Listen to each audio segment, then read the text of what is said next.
have record. Let me just click record. So it says recording in progress. So if I just come over here and do the share screen, and let me just walk through this for 5 minutes to see what happens here. Okay.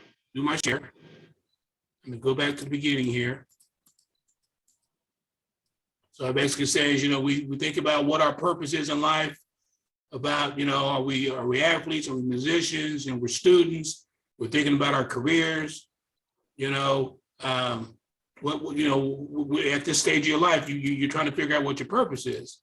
Well, with Paul and Apollos, what they did was, both Paul and Apollos were the spiritual leaders of their day. And you had some people just trying to identify, well, I'm with Paul, I'm with Apollos. And Paul's basically writing here saying, look, we're not in competition. God, we're only service what God is using us. And he says, hey, if I plant and Apollos waters, but it's God who's causing the increase.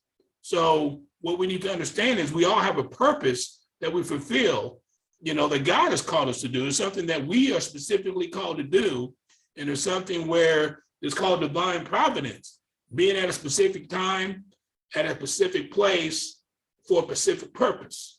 And that's what Paul was trying to present here, saying, hey, I had a purpose, so does Apollos, but we're working together for God's ultimate purpose. And that's to draw people into him and to advance his kingdom, and we just use this example that they were using an example of a flower, or planting a seed, where you have the carbon dioxide, where that's, what we as humans give off to the plants that causes that plant to grow. So once that seed is planted, the water, which is basically, the righteousness of God raining down and nourishing that plant through the soil, the sunlight, which is the presence of God that causes us to radiate because his knowledge appears to us. It causes us to grow spiritually. And then we present the word of God, which is that oxygen, which gives life to those around us. And that is a spiritual photosynthesis that Paul was presenting.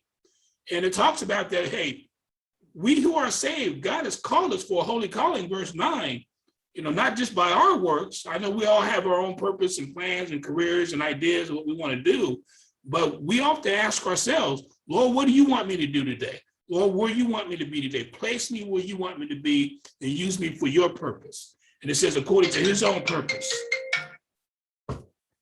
which is, granted to us even before eternity. So you matter more than you think. You don't have to figure out what career you establish in a day as you're, a teenager. The Lord is going to provide that for you. But right now, this day, right now, God will use you.